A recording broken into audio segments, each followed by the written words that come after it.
श्री शिवाय नमस्तुभ्यम। संतान सप्तमी का महादिन आ गया है। आप सभी को इस दिन सरल से कार्य करने हैं जो कि आपको पुत्र रत्न प्राप्त कराएगा। किसी कारण से संतान उत्पत्ति की दिक्कत है या बच्चा पेट में है, आप जानते हैं कि आपके बच्चे पूर्ण रूप से हो, परिपूर्ण हो, अच्छी अवस्था में हो, डिलीवरी अच्छी तरह से हो जाए, तो परिवार का कोई सदस्य संतान सप्तमी के दिन महादेव के निमित्त इन सरल से कार्यों को जरूर से करे। ऐसी मान्यता है। भाद्रपद माह की सप्तमी के दिन यह महापर्व जो है भोले बाबा और माता गौरा को समर्पित तिथि है। इस दिन सरल से कार्य करने से भोले बाबा और माता रानी प्रसन्न होते हैं।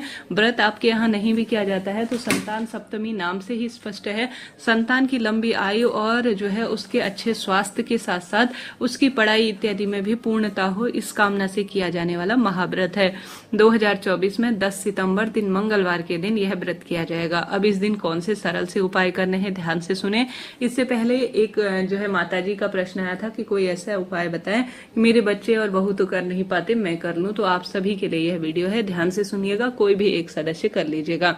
मंगलवार का दिन है तो लाल रंग के कपड़े पहने। मेरे भोले बाबा को बहुत प्रिय है और उनके ही सुंदर स्वरूप श्री हनुमान जी का दिन है। तो यह दिन तो एक तरह से एक चमत्कार हो गया है। तो इस दिन का बहुत सुंदर वर्णन गुरुजी ने एक पंचपुष्प से महापुराण कथा में बताया है। वही उपाय आप सभी से साझा कर रही हूँ, ध्यान से सुनिए। इसके अलावा अन्य उपाय भी धीरे धीरे आपको बतलाए जाएंगे। जैसा कि आप सभी को जो पहला उपाय करना है वह इस तरह से है। आपको लेकर आना है, गुरुजी ने यह उपाय वंश वृद्धि के लिए खास तौर पर बताया है। और वंश की वृद्धि जो होती है वह अपने आप में आप समझते होंगे किससे होती है। तो आप इस उपाय को गुरुजी के मुख से भी सुन सकते हैं। तो पारिजात यानी हरसिंगार का आपको फूल लेकर आना है और घर का एक सदस्य करे, प्रथम वाला उपाय। इसके अलावा 4 उपाय और हैं, उन्हें भी सुनते हुए जाइएगा। आपको पारिजात का फूल लाना है, अभी से लेकर आइए और उसे थोड़ा सा जो उसके पारिजात का फूल होता है उसके निचले वाला जो हिस्सा होता है ना नारंगी रंग का, वह मेरे महादेव को बहुत अधिक प्रिय है। उसे सुखा लीजिए हल्की सी धूप में। तो पारिजात के फूल की जो डंडी होगी उसे आपको किसी पत्थर पर पीस लेना है। पीस लेने के बाद हरिचंदन स्वरूप में बना लेना है। गुरुजी कहते हैं हर सिंगार यानी महादेव से संबंध रखने वाला इतना सुंदर फूल है जो कि मनोकामना पूर्ण में जाना जाता है। तो अभी से हर सिंगार के फूल ले आइए। इसे पारिजात फूल भी कहा जाता है।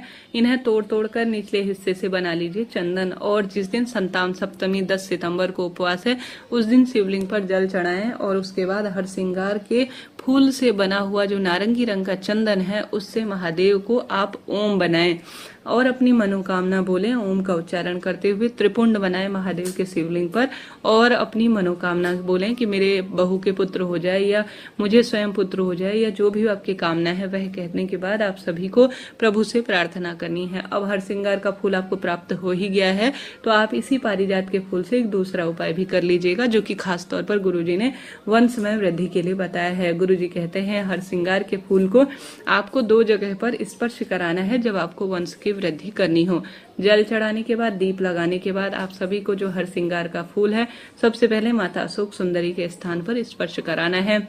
अब जब माता अशोक सुंदरी के स्थान पर इसे स्पर्श कराएंगे तो डंडी का मुख शिवलिंग की ओर होना चाहिए, अर्थात ऊपर की ओर डंडी का मुख हो, फूल खिला हुआ नीचे की ओर हो, इस बात का ध्यान रखिएगा। दूसरा, माता पार्वती जो कि जगत जननी है और पुत्र रत्न की प्राप्ति में सहायक है, उनके स्थान पर आपको स्पर्श कराना है इस फूल को। अब इसी फूल को उठा लेना है, अपने हाथ में रखना है और अपनी मनोकामना बोलना है। आपकी इच्छा है आप 11, 21, 51 बार कितनी भी बार अपनी मनोकामना बोलें, 2 बार 4 बार बोलें। कहें कि महादेव मेरे संतान की दिक्कत है, मुझे वह प्राप्ति में सहायक आप करें। ऐसी प्रार्थना करते हुए अपने हाथ में जो है विशेष तौर पर आप इस हर सिंगार के फूल को लेकर महादेव के शिवलिंग पर समर्पित करें। ध्यान रहे हर सिंगार का जो खिला हुआ हिस्सा है आपकी ओर होना चाहिए फूल का। इस तरह से यह प्रथम वाला आपको उपाय करना है। हमने बात कर ली प्रथम उपाय की। दूसरा, 7 पूरी का उपाय इस दिन किया जाता है और 7 गांठ के धागे का उपाय किया जाता है। वह आपको जरूर से करने का प्रयत्न करना है। गुरुजी कहते हैं जो यह संतान सप्तमी है ना 10 सितंबर को, आपको इस दिन जो है जैसे इसकी पूजा विधि होती है, महादेव और मां पार्वती की फोटो प्रतिमा रखी जाती है, उनके आगे गोलबत्ती का घी का दीपक लगाकर विधि विधान से महादेव और माता पार्वती का पूजन किया जाता है। इस दिन भोग स्वरूप 7 पूरी या मीठे पुए जो है महादेव के समक्ष भोग स्वरूप समर्पित किए जाते हैं।